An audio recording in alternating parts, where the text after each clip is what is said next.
Les oiseaux ont toujours occupé une place importante dans la vie des hommes, évidemment par simple nécessité alimentaire. Ils ont aussi nourri un imaginaire à la fois artistique et mystique. Mais quand et comment sont-ils devenus un réel sujet d'étude ? Seul un plongeon dans le passé nous apportera une réponse.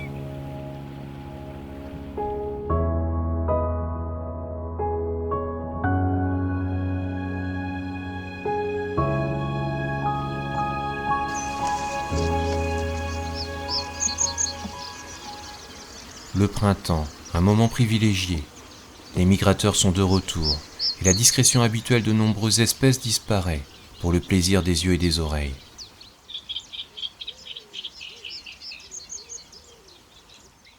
Si l'observation ornithologique passionne certains de nos contemporains, nos plus lointains ancêtres eux étaient totalement imprégnés du monde animal. Dans la grotte de Chauvet, parmi les figurations entre les chevaux, félins et autres rhinocéros, les artistes de l'Aurignacien ont réalisé la plus ancienne représentation ornithologique connue. Une silhouette de hibou grand-duc, gravée sur la paroi, voilà 30 000 ans.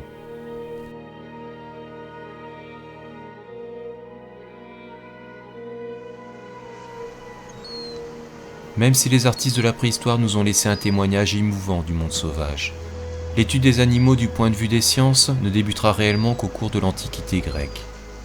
En 343 avant notre ère, Aristote entreprend une œuvre sur le monde animal. Une partie de son ouvrage qu'il appelle Histoire des animaux est spécifiquement dédiée aux oiseaux. Il établit ainsi la première classification du vivant. Il distingue deux catégories d'animaux.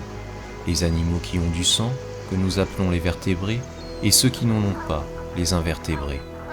En ce qui concerne les oiseaux, il les range en plusieurs groupes, soit en fonction de leur extrémité, par exemple les oiseaux à ongles recourbés regroupant les rapaces, soit en fonction de leur régime alimentaire ou bien de leur apparence, comme les oiseaux mangeurs de vers à bois ou les oiseaux de type corbeau.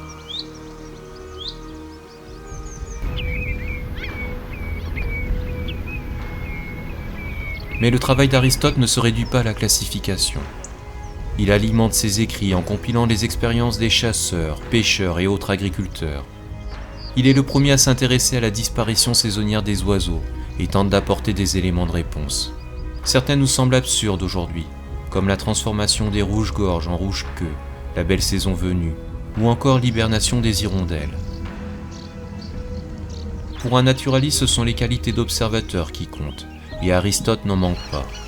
Il affirme à raison que certaines espèces fuient l'hiver sur de longues distances, alors que d'autres migrent plus localement. Il note aussi que les oiseaux avant leur départ sont plus gras, observation qui sera confirmée et expliquée qu'au cours du XXe siècle. Il est le premier à étudier avec précision le développement de l'embryon dans l'œuf. Mais ce qui surprend peut-être davantage, c'est son intuition. Il considère que l'anatomie des oiseaux est modelée par les exigences de l'environnement. Une idée qui mettra bien longtemps à émerger dans le monde de la science. Alors Aristote, le premier ornithologue, ce n'est pas si sûr. On le qualifierait plutôt de très grand naturaliste. Son travail ne s'arrête pas aux oiseaux, il est bien plus global, car il s'attache à décrire l'ensemble du monde animal. Si son œuvre reste un monument isolé de l'Antiquité, son écho résonnera dans le monde naturaliste pendant des siècles, jusqu'à inspirer les fondations d'une ornithologie moderne.